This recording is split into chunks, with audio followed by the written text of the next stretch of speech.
Right 24 TV. आइए शुरुआत करते हैं आज की इस खबर से। दिल्ली के उप मुख्यमंत्री मनीष सिसोदिया ने कहा है कि दिल्ली में 31 जुलाई तक सभी स्कूल बंद रहेंगे।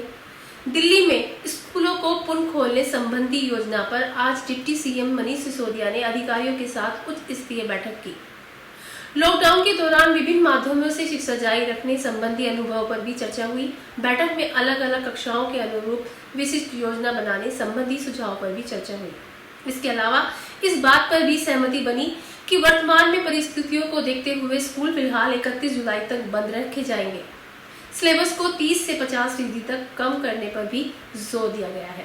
आइए जानते हैं पूरी खबर।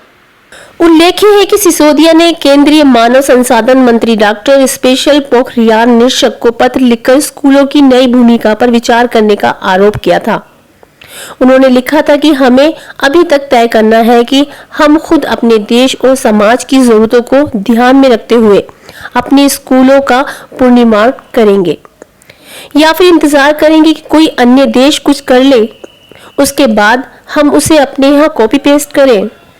विचार करना था कि स्कूल जुलाई के बाद जब खुले तो वो किस प्रकार की तैयारी के साथ खुले। बैठक में दिल्ली के सरकारी और निजी विद्यालयों के 829 शिक्षकों, 16 स्कूल हेड, 920 स्टूडेंट तथा 829 अभिभावकों के ऑनलाइन सुझाव और स्कूल पर स्तर 23,262 टीचरों और 98,423 अभिभावकों के सुझाव पर आधारित जिलेवार रिपोर्ट पर विचार किया गया।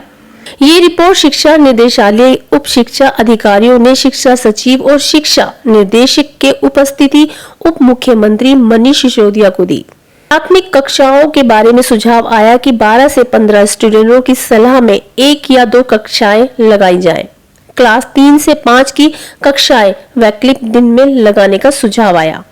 स्टूडेंटों के लिए जहां तक संभव हो ऑनलाइन शिक्षा जारी रखने। प्राथमिक कक्षाओं के बारे में सुझाव आया कि 12 से 15 स्टूडेंटों की सलाह में 1 या 2 कक्षाएं लगाई जाएं।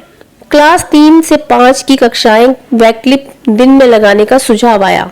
स्टूडेंटों के लिए जहां तक संभव हो ऑनलाइन शिक्षा जारी रखने, सभी कक्षाओं में समुचित सैनिटाइजेशन करने, स्टूडेंटों को मास्क वितरण करने, प्रत्येक स्टूडेंट की विद्यालय में प्रवेश के समय थर्मल स्क्रीनिंग करने तथा सिलेबस कम करने के जैसे सुझाव भी आए। इसी तरह कक्षा 6 से 8 के लिए छोटे समूह में सप्ताह में 1 या 2 दिन क्लास लगाने का सुझाव आया। कुछ लोगों ने सप्ताह में 3 दिन क्लास का भी सुझाव दिया। सिलेबस को 3 से 50% तक कम करने पर भी कई लोगों ने जोर दिया। स्टूडेंटों की सामूहिक गतिविधियां तथा भीड़ पर रोक लगाने का भी सुझाव आया। कक्षा 9वीं और 10वीं के लिए सप्ताह 1 या 2 दिन छोटे समूह में क्लास करने का सुझाव आया। कुछ लोगों ने कक्षा 10वीं के लिए प्रतिदिन क्लास का सुझाव दिया। ऑनलाइन क्लास जारी रखने, यूट्यूब चैनल खान एकेडमी के वीडियो जारी रखने का भी सुझाव आया। 11वीं और 12वीं की क्लास वैकल्पिक दिनों में कराने तथा शेष दिनों में ऑनलाइन शिक्षा का सुझाव दिया गया। इनके सिलेबस में भी कटौती का सुझाव आया। कुछ लोगों ने सुझाव दिया कि प्रतिदिन सिर्फ 3 से 4 घंटे की क्लास की जाए। बैठक में डिप्टी सीएम मनीष सिसोदिया ने कहा कि हमें सभी सुझावों के आलोक में स्कूलों को पुनः खोलने की ऐसी योजना बनानी चाहिए जो स्टूडेंटों को कोरोना के साथ जीना भी सिखाए तथा नई परिस्थितियों में उन्हें नई भूमिका के लिए तैयार कर सके। आपको बता दें कि बैठक में डिप्टी सीएम मनीष सिसोदिया ने कहा है कि हमें सभी सुझावों के आलोक में स्कूलों को पुनः खोलने की ऐसी योजना बनानी चाहिए जो स्टूडेंटों को कोरोना के साथ जीना भी सिखाए तथा नई परिस्थितियों में उन्हें नई भूमिका के लिए तैयार किया जा सके। आज की अपडेट में बस इतना ही। फिर मिलूंगी एक नई अपडेट के साथ। तब तक के लिए देखते रहिए राइट 24 टीवी। नमस्कार।